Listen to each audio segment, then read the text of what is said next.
Grabe naman yan. Bahay pa ba to o tambakan?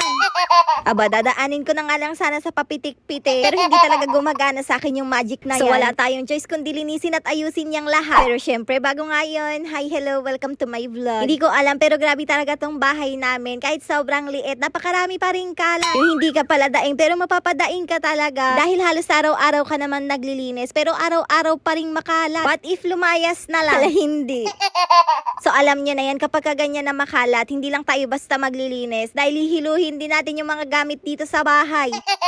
Ewan ko ba kapag hindi kasi ako naglilipat ng mga pwesto ng gamit, parang hindi rin ako naglinis.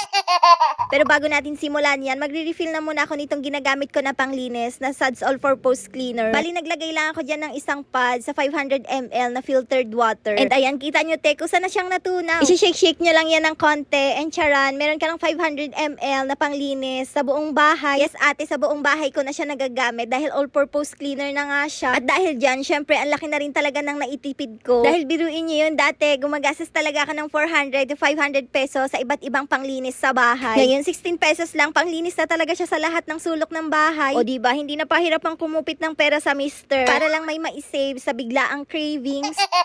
O siya, ayan, bali ito lang naman yung naisip ko. Ang ipasok ulit dito sa loob ng bahay, yung cabinet na nasa labas ng bahay. Huh? Dati kasi sa kagustuhan kong mapaluwag tong bahay namin, nagbawas talaga ako nitong mga cabinet ko at yung tinira ko lang yung maliliit. Pero mali pala ate, dahil lalo lang kumalat dito sa bahay.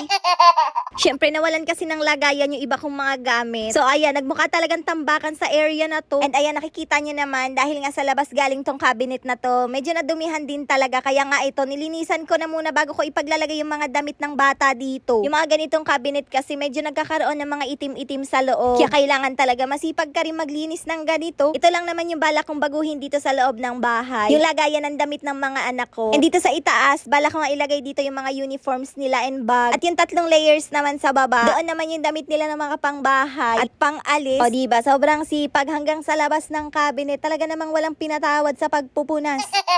Hindi, natutuwa lang din kasi talaga ako dahil syempre hindi mo na yan kailangan basain ng tubig para lang malinisan. Suds lang sapat na. O diba, kita nyo yan, parang bago na siya ulit. Nakakatuwa lang kasi kada bukas mo ng cabinet na kumaamoy mo talaga yung daisy scent na galing nga sa Suds. Oo, te, hindi lang kasi siya basta panglinis dahil napapabango niya rin talaga yung bawat pinupunasan mo. Sa totoo lang, konti na nga lang tong mga damit namin dito sa lagayan dahil yung iba, hindi ko pa talaga naitutupi. Sabi ko sa inyo, masipag akong maglaba pero napakatamad kong magtupi. O diba, kita nyo yan, bukod sa konti na nga lang yung nakalagay dito sa damitan namin, napakagulo pa. So, sobrang tamad ng mga tao dito, nakabukas na lang yan 24/7 para hihila na lang ng damit dyan na susuotin. Ang sarap pagkukurutin. Pero syempre, inayos ko rin yung mga yan pero hindi ko na sinama dito sa video na to dahil baka antukin lang kayo. Pero ayan te, ganyan na nga yung nag-iitsura kahit papano luminis at umaliwalas naman.